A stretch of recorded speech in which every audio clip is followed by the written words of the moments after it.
ನಮಸ್ತೆ ನನ್ನ ಮುದ್ದು ಕುಟುಂಬದವರೇ. ಈ ದಿನ ನಿಮಗೋಸ್ಕರ ನಾನು ತಂದಿರೋಂತಹ ರೆಸಿಪಿ ಗೀ ರೈಸ್ ಹಾಗೂ ವೆಜ್ ಕುರ್ಮಾನ ನನ್ನದೇ ಆದ ಒಂದು ಶೈಲಿನಲ್ಲಿ ನಾನು ಮಾಡೋ ವಿಧಾನನ ನಿಮಗೆ ತೋರಿಸ್ತೀನಿ. ಮೋಸ್ಟ್ ರಿಕ್ವೆಸ್ಟೆಡ್ ರೆಸಿಪಿ ಇದಾಗಿದೆ. ಇದನ್ನು ಬೆಳಗಿನ ಬ್ರೇಕ್ಫಾಸ್ಟ್ ಅಥವಾ ಮಧ್ಯಾಹ್ನದ ಲಂಚು, ರಾತ್ರಿಯ ಡಿನ್ನರ್ಗೂ ಸಹಿತ ನೀವು ಮಾಡ್ಕೊಳ್ಬಹುದು. ತುಂಬಾ ಸುಲಭ. ಈ ಒಂದು ವಿಧಾನದಲ್ಲಿ ಒಮ್ಮೆ ಆದರೂ ಟ್ರೈ ಮಾಡಿ. ಬನ್ನಿ ಹೇಗೆ ಮಾಡೋದು ಅಂತ ಹೇಳಿ ನೋಡೋಣ. ಮೊದಲನೇದಾಗಿ ನಾನಿಲ್ಲಿ ಗೀ ರೈಸ್ನ ಮಾಡ್ಕೊಳ್ಳೋದಕ್ಕೆ ನಾನು ಅಕ್ಕಿನ ನೆನೆಸ್ಕೊಳ್ತಾ ಇದ್ದೀನಿ. 1.5 ಗ್ಲಾಸ್ ಆಗುವಷ್ಟು ನಾನಿಲ್ಲಿ ಸೋನಾ ಮಸೂರಿ ಅಕ್ಕಿನ ತೊಗೊಂಡಿದ್ದೀನಿ. ಅದನ್ನು ನಾನಿಲ್ಲಿ ಈ ರೀತಿಯಾಗಿ ಚೆನ್ನಾಗಿ ವಾಶ್ ಮಾಡ್ಕೊಳ್ತಾ ಇದ್ದೀನಿ. 2-3 ಸಲ ಚೆನ್ನಾಗಿ ವಾಶ್ ಮಾಡಿಕೊಂಡು ಇದನ್ನು ಒಂದು 10 ನಿಮಿಷಗಳ ಕಾಲ ನೆನೆಯೋದಕ್ಕೆ ಬಿಡ್ತೀನಿ. ಜಾಸ್ತಿ ಹೊತ್ತು ಇದನ್ನು ನೆನೆಸ್ಬೇಕಂತ ಏನಿಲ್ಲ, ಒಂದು 10 ನಿಮಿಷಗಳ ಕಾಲ ನೆನೆಸಿದ್ರೆ ಸಾಕಾಗುತ್ತೆ. ನಮ್ಮ ಚಾನಲ್ಗೆ ಯಾರಾದರೂ ಹೊಸದಾಗಿ ಬಂದು ಈ ಒಂದು ವಿಡಿಯೋನ ನೋಡ್ತಾ ಇದ್ದರೆ ತಪ್ಪದೆ ನಮ್ಮ ಚಾನಲ್ಗೆ ಸಬ್ಸ್ಕ್ರೈಬ್ ಆಗಿ, ಹಾಗೆ ಪಕ್ಕದಲ್ಲಿ ಕಾಣೋ ಬೆಲ್ ಐಕನ್ನ ಪ್ರೆಸ್ ಮಾಡ್ಕೊಳ್ಳೋದನ್ನ ಮರಿಬೇಡಿ. ನಾವು ಮಾಡೋ ಅಡುಗೆದು ಪ್ರತಿಯೊಂದು ನೋಟಿಫಿಕೇಷನು ನಿಮಗೆ ಮೊದಲಿಗೆ ಬರುತ್ತೆ. ನಂತರ ನಾನಿಲ್ಲಿ ಒಂದು ಕುಕ್ಕರ್ನ ಇಟ್ಕೊಂಡಿದ್ದೀನಿ. ಅದಕ್ಕೆ 2 ಸ್ಪೂನ್ ಆಗುವಷ್ಟು ಎಣ್ಣೆನ ಹಾಕ್ಕೊಂಡು ಎಲ್ಲ ರೀತಿಯ ಒಂದು ಸ್ಪೈಸಸ್ನ ಹಾಕ್ಕೊಳ್ತಾ ಇದ್ದೀನಿ.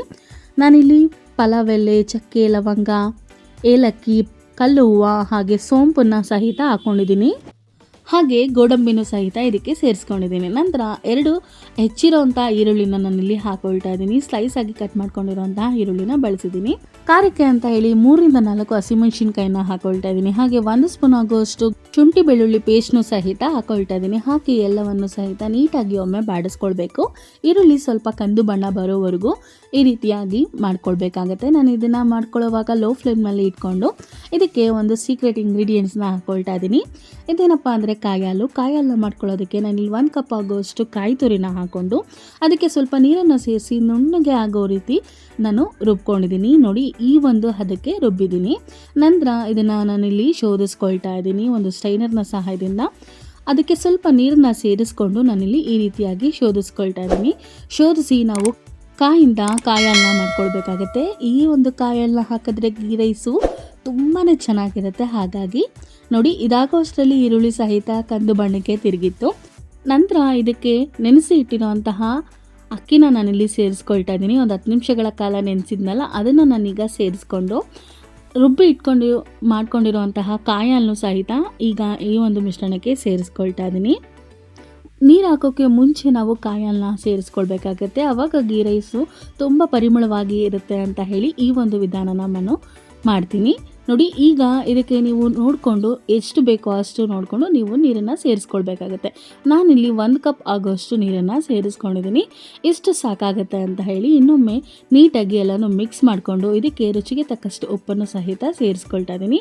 ಸೇರಿಸಿದ್ಮೇಲೆ ಲಾಸ್ಟಲ್ಲಿ ಇನ್ನೊಂದು ಸಲ ಎಲ್ಲವನ್ನು ಸಹಿತ ಮಿಕ್ಸ್ ಮಾಡ್ಕೊಳ್ತಾ ಇದ್ದೀನಿ. ಗೀ ರೈಸ್ಗೆ ತುಪ್ಪ ಇಲ್ಲ ಅಂದರೆ ಹೇಗಿರುತ್ತೆ ಅಲ್ವಾ?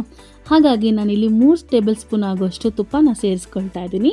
ಸೇರಿಸಿ ನೋಡಿ, ಈಗ ನೀಟಾಗಿ ಇನ್ನೊಂದ್ಸಲ ಎಲ್ಲನೂ ಸಹಿತ ಮಿಕ್ಸ್ ಮಾಡಿಕೊಂಡು ಲಾಸ್ಟಲ್ಲಿ ನಾನಿಲ್ಲಿ ಸಣ್ಣದಾಗಿ ಕಟ್ ಮಾಡ್ಕೊಂಡಿರುವಂತಹ ಕೊತ್ತಂಬರಿನ ಹಾಕೊಳ್ತಾ ಇದ್ದೀನಿ. ಇದು ಆಪ್ಷನಲ್, ಹಾಕಲಿಲ್ಲ ಅಂದರೂ ನಡೆಯುತ್ತೆ. ನಾನಿಲ್ಲಿ ಹಾಕೊಂಡ್ರೆ ತುಂಬ ಚೆನ್ನಾಗಿರುತ್ತೆ ಅಂತ ಹೇಳಿ ಹಾಕೊಳ್ತಾ ಇದ್ದೀನಿ. ಹಾಕಿ ಲಿಡ್ನ ಕ್ಲೋಸ್ ಮಾಡಿ 2 ವಿಷಿಲ್ ಕೂಗಿಸ್ಕೊಂಡ್ರೆ ಸೂಪರ್ ಆದಂತಹ ಗೀ ರೈಸು ರೆಡಿ ಆಗೋಗುತ್ತೆ. ಈಗ ಇದಕ್ಕೆ ಪರ್ಫೆಕ್ಟಾಗಿ ಕಾಂಬಿನೇಷನ್ ಅಂತ ಹೇಳಿದ್ರೆ ವೆಜ್ ಕುರ್ಮಾ. ಬನ್ನಿ ಅದನ್ನು ಹೇಗೆ ಮಾಡೋದು ಅಂತ ಹೇಳಿ ತೋರಿಸ್ತೀನಿ. ಅದನ್ನು ಮಾಡೋದಕ್ಕೆ ಮುಂಚೆ ನಾನಿಲ್ಲಿ ಕಾಲಿಫ್ಲವರ್ನ ಬಿಸಿನೀರಿಗೆ ಹಾಕ್ಕೊಳ್ತಾ ಇದ್ದೀನಿ. ಈ ಒಂದು ಕಾಲಿಫ್ಲವರ್ನಲ್ಲಿ ಇರೋಂತಹ ಗಲೀಜಾಗಿರಬಹುದು ಅಥವಾ ಹುಳ ಏನಾದರೂ ಇದ್ದರೆ ಬಿಸಿನೀರಿನಲ್ಲಿ ನೀಟಾಗಿ ಕುದಿಸ್ಕೊಂಡ್ರೆ ಹೋಗುತ್ತೆ ಅಂತ ಹೇಳಿ ನಾನು ಸ್ವಲ್ಪ ಉಪ್ಪು, 1/4 ಟೀ ಸ್ಪೂನ್ ಆಗೋಷ್ಟು ಅರಿಶಿನ ಪುಡಿನ ಸೇರಿಸ್ಕೊಂಡು ಒಂದು 5 ನಿಮಿಷಗಳ ಕಾಲ ಇದನ್ನು ಕುದಿಸಿ ಎತ್ತಿಟ್ಕೊಳ್ತಾ ಇದ್ದೀನಿ. ನಾನಿಲ್ಲಿ ಒಂದು ಮಸಾಲೆನ ರೆಡಿ ಮಾಡ್ಕೊಳ್ತಾ ಇದ್ದೀನಿ. ಹಾಗಾಗಿ ಅದಕ್ಕೆ ನಾನು 2 ಕಟ್ ಮಾಡಿರುವಂತಹ ಮೀಡಿಯಮ್ ಸೈಜ್ನಲ್ಲಿ ಈರುಳ್ಳಿ ಹಾಗೆ ಟೊಮೊಟೊನ ಸೇರಿಸ್ಕೊಳ್ತಾ ಇದ್ದೀನಿ. 2 ಸ್ಪೂನ್ ಆಗುವಷ್ಟು ಸಾಂಬಾರು ಪುಡಿನ, 1 ಸ್ಪೂನ್ ಆಗುವಷ್ಟು ಅಚ್ಚಕಾರದ ಪುಡಿ, 1 ಸ್ಪೂನ್ ಆಗುವಷ್ಟು ಗರಂ ಮಸಾಲೆ ಪುಡಿನ ಸೇರಿಸ್ಕೊಳ್ತಾ ಇದ್ದೀನಿ. ನಂತರ 1/4 ಟೀ ಸ್ಪೂನ್ ಆಗುವಷ್ಟು ಅರಿಶಿನ ಪುಡಿ, ಸ್ವಲ್ಪ ಕೊತ್ತಂಬರಿ, ಸ್ವಲ್ಪ ಪುದೀನ ನಾನಿಲ್ಲಿ ಸೇರಿಸ್ಕೊಂಡು ನಂತರ ನಾನಿಲ್ಲಿ ಸಿಪ್ಪೆ ಬಿಡಿಸಿ 1 ಉಂಡೆ ಬೆಳ್ಳುಳ್ಳಿನ ಹಾಕೊಳ್ತಾ ಇದ್ದೀನಿ. ಹಾಗೆ ಸ್ವಲ್ಪ ಕಾಯಿ ತುರಿನ ನಾನಿಲ್ಲಿ ಸೇರಿಸ್ಕೊಂಡಿದ್ದೀನಿ. ಈಗ ಇದಕ್ಕೆ ಎಷ್ಟು ಬೇಕೋ ನೋಡಿಕೊಂಡು ನೀರನ್ನ ಸೇರಿಸ್ಕೊಂಡು ನುಣ್ಣಗೆ ಆಗೋ ರೀತಿಯಾಗಿ ರುಬ್ಕೊಳ್ಬೇಕಾಗತ್ತೆ. ನೋಡಿ, ಈ ಒಂದು ಹದಕ್ಕೆ ಬರಬೇಕು. ನೋಡಿ, ಈ ರೀತಿಯಾಗಿ ಇದ್ದರೆ ಸಾಕಾಗತ್ತೆ. ಈ ಒಂದು ಮಸಾಲೆನ ಎತ್ತಿಟ್ಕೊಳ್ತಾ ಇದ್ದೀನಿ. ನಂತರ ಒಂದು ಅಗಲವಾದಂತಹ ಕಡಾಯಿನ ಇಟ್ಕೊಂಡಿದ್ದೀನಿ. ಅದಕ್ಕೆ 2 ಸ್ಪೂನ್ ಆಗುವಷ್ಟು ಎಣ್ಣೆನ ನಾನಿಲ್ಲಿ ಸೇರಿಸ್ಕೊಳ್ತಾ ಇದ್ದೀನಿ. ಯಾರಿಗೆಲ್ಲ ಗೀ ರೈಸ್ ಮತ್ತು ವೆಜ್ ಕುರ್ಮಾ ಅಂದರೆ ಇಷ್ಟ ಅಂತ ಹೇಳಿ ತಪ್ಪದೆ ಕಮೆಂಟ್ ಸೆಕ್ಷನಲ್ಲಿ ತಿಳಿಸಿ. ನನಗಂತೂ ಮೋಸ್ಟ್ ಫೇವ್ರೇಟ್ ಅಂತಲೇ ಹೇಳ್ಬೋದು. ಈಗ ನಾನು ಇದಕ್ಕೆ 1 ಸ್ಪೂನ್ ಆಗುವಷ್ಟು ಸಾಸಿವೆನ ಹಾಕ್ಕೊಂಡು ಒಂದು ಸಣ್ಣದಾಗಿ ಕಟ್ ಮಾಡ್ಕೊಂಡಿರುವಂತಹ ಈರುಳ್ಳಿನ ಹಾಕ್ಕೊಳ್ತಾ ಇದ್ದೀನಿ. ನಾನಿಲ್ಲಿ ಸ್ಲೈಸ್ ಆಗಿ ಕಟ್ ಮಾಡ್ಕೊಂಡು ಹಾಕ್ಕೊಂಡಿದ್ದೀನಿ. ಸ್ವಲ್ಪ ಕರಿಬೇವನ್ನು ಸಹಿತ ಸೇರಿಸ್ಕೊಂಡಿದ್ದೀನಿ. ಈಗ ಇದಕ್ಕೆಲ್ಲ ಕಟ್ ಮಾಡ್ಕೊಂಡಿರುವಂತಹ ತರಕಾರಿಗಳನ್ನ ಸೇರಿಸ್ಕೊಳ್ತಾ ಇದ್ದೀನಿ. ನಾನಿಲ್ಲಿ 1 ಕ್ಯಾರೆಟು, 2 ಆಲೂಗೆಡ್ಡೆನ ತೊಗೊಂಡಿದ್ದೀನಿ, 1 ನೌಕೋಲ್ನ ಸೇರಿಸ್ಕೊಳ್ತಾ ಇದ್ದೀನಿ, ಸ್ವಲ್ಪ ಕಟ್ ಮಾಡ್ಕೊಂಡಿರುವಂತಹ ಬೀನ್ಸ್ನ ಸೇರಿಸ್ಕೊಳ್ತಾ ಇದ್ದೀನಿ, ಹಾಗೆ ಕ್ಯಾಪ್ಸಿಕಮ್ನ ಸೇರಿಸ್ಕೊಂಡು ಸ್ವಲ್ಪ ಬದನೆಕಾಯಿನ ಸೇರಿಸ್ಕೊಳ್ತಾ ಇದ್ದೀನಿ. 1 2ರಿಂದ 3 ಆಗುವಷ್ಟು ನಾನಿಲ್ಲಿ ಬದನೆಕಾಯಿನ ಸಹಿತ ಸೇರಿಸ್ಕೊಂಡಿದ್ದೀನಿ. ತರಕಾರಿ ಕಂಪ್ಲೀಟ್ಲಿ ಆಪ್ಷನಲ್, ನಿಮಗೆ ಯಾವ್ದು ಇಷ್ಟನೋ ಅದನ್ನು ನೀವು ಸೇರಿಸ್ಕೊಳ್ಬಹುದು. ಈಗ ಎಲ್ಲ ತರಕಾರಿಗಳನ್ನ ಬೇಯಿಸ್ಕೊಳ್ಳೋದಕ್ಕೆ ಅಂತ ಹೇಳಿ ನಾನಿಲ್ಲಿ ರುಚಿಗೆ ತಕ್ಕಷ್ಟು ಉಪ್ಪನ್ನು ಹಾಕಿ ಲಿಡ್ನ ಕ್ಲೋಸ್ ಮಾಡಿ ಅದು ಬೇಯೋದಕ್ಕೆ ಬಿಡ್ತೀನಿ. ತರಕಾರಿ ಎಲ್ಲ ನೀಟಾಗಿ ಬೇಯಬೇಕಲ್ವ, ಹಾಗಾಗಿ ಮತ್ತು ಇನ್ನೊಂದು ಸಲ ನಾನಿಲ್ಲಿ ಲಿಡ್ನ ಓಪನ್ ಮಾಡಿ ಎಲ್ಲವನ್ನು ಸಹಿತ ನೀಟಾಗಿ ಬೆಂದಿದೆಯಾ ಅಂತ ಹೇಳಿ ಚೆಕ್ ಮಾಡ್ತಾ ಇದ್ದೀನಿ. ನಂತರ ಎಲ್ಲ ತರಕಾರಿಗಳು ಬೆಂದ ನಂತರ ನಾನಿಲ್ಲಿ ಆಗಲೇ ಬೇಯಿಸಿ ಇಟ್ಕೊಂಡಿರುವಂತಹ ಕಾಲಿಫ್ಲವರ್ನ ಹಾಕ್ಕೊಳ್ತಾ ಇದ್ದೀನಿ. ಮುಂಚೆನೇ ಹಾಕಿದ್ರೆ ಬೇಗನೆ ಬೆಂದೋಗುತ್ತೆ, ಹಾಗಾಗಿ ಲಾಸ್ಟಲ್ಲಿ ಹಾಕ್ಕೊಳ್ತಾ ಇದ್ದೀನಿ. ಹಾಕಿದ ನಂತರ ಆಗಲೇ ರುಬ್ಬಿ ಇಟ್ಕೊಂಡಿರುವಂತಹ ರುಬ್ಬಿದ ಮಸಾಲೆನೂ ಸಹಿತ ಸೇರಿಸ್ಕೊಂಡು ಅದೇ ಒಂದು ಮಿಕ್ಸಿ ಜಾರ್ಗೆ ಎಷ್ಟು ಬೇಕೋ ಅಷ್ಟು ನೋಡಿಕೊಂಡು ನಾನಿಲ್ಲಿ ನೀರನ್ನ ಸೇರಿಸ್ಕೊಂಡಿದ್ದೀನಿ.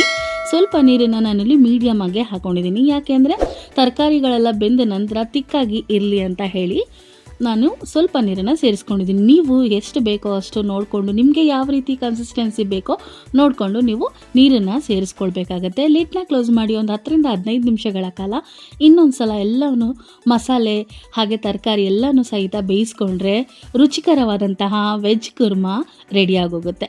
ಲಾಸ್ಟಲ್ಲಿ ಇದಕ್ಕೆ ಸ್ವಲ್ಪ ಕೊತ್ತಂಬರಿನ ಸೇರಿಸಿದ್ರೆ ಮುಗೀತು. ಈಗ ಗೀ ರೈಸ್ ಹಾಗೆ ವೆಜ್ ಕುರ್ಮಾ ಎರಡೂ ಕೂಡ ರೆಡಿ ಆಯಿತು. ನೋಡಿ, ನಾನೀಗ ಲಿಡ್ನ ಓಪನ್ ಮಾಡಿ ತೋರಿಸ್ತಾ ಇದ್ದೀನಿ ಎಷ್ಟು ಚೆನ್ನಾಗಿ ಗೀ ರೈಸು ರೆಡಿ ಆಗಿದೆ. ನೋಡಿ, ಈ ಒಂದು ವಿಧಾನದಲ್ಲಿ ನಾನು ಗೀ ರೈಸ್ ಹಾಗೆ ವೆಜ್ ಕುರ್ಮಾನ ಮಾಡ್ತೀನಿ. ನೀವು ಯಾವ ರೀತಿ ಮಾಡ್ತೀರಾ, ಇದಕ್ಕೆ ನೀವು ಎಕ್ಸ್ಟ್ರಾ ಏನಾದರೂ ಆ್ಯಡ್ ಮಾಡ್ತೀರಾ ಅಥವಾ ಹೇಗೆ ಅಂತ ಹೇಳಿ ಕಮೆಂಟ್ ಸೆಕ್ಷನಲ್ಲಿ ತಿಳಿಸೋದನ್ನು ಮರಿಬೇಡಿ. ನಾನೀಗ ಸರ್ವ್ ಮಾಡ್ಕೊಳ್ತಾ ಇದ್ದೀನಿ ಗೀ ರೈಸ್ನ ಹಾಗೆ ವೆಜ್ ಕುರ್ಮಾನ. ಆಹಾ, ಎಷ್ಟು ರುಚಿಯಾಗಿತ್ತು ಈ ಒಂದು ಗೀ ರೈಸ್ ಮತ್ತು ವೆಜ್ ಕುರ್ಮಾ ಅಂತ ಹೇಳಿದ್ರೆ ನಿಜವಾಗ್ಲೂ ಇದನ್ನು ತಿಂದವ್ರಿಗೆ ಮಾತ್ರನೇ ಗೊತ್ತಿರುತ್ತೆ. ನೋಡಿ, ಎಷ್ಟು ಸುಲಭವಾಗಿ ನಾನು ತೋರಿಸ್ಕೊಟ್ಟಿದ್ದೀನಿ. ನಿಮಗೆ ಈ ಒಂದು ವಿಧಾನ ಇಷ್ಟ ಆಗಿದರೆ ಖಂಡಿತ ಈ ಒಂದು ವಿಧಾನದಲ್ಲಿ ಒಮ್ಮೆ ಆದರೂ ಟ್ರೈ ಮಾಡಿ.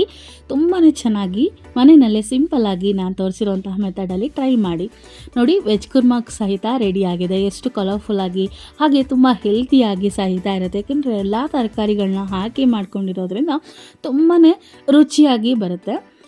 ಖಂಡಿತ ನೀವು ಒಮ್ಮೆ ಟ್ರೈ ಮಾಡಿ ನೋಡಿ. ಈಗ ನಾನು ಸರ್ವ್ ಮಾಡ್ಕೊಳ್ತಾ ಇದ್ದೀನಿ.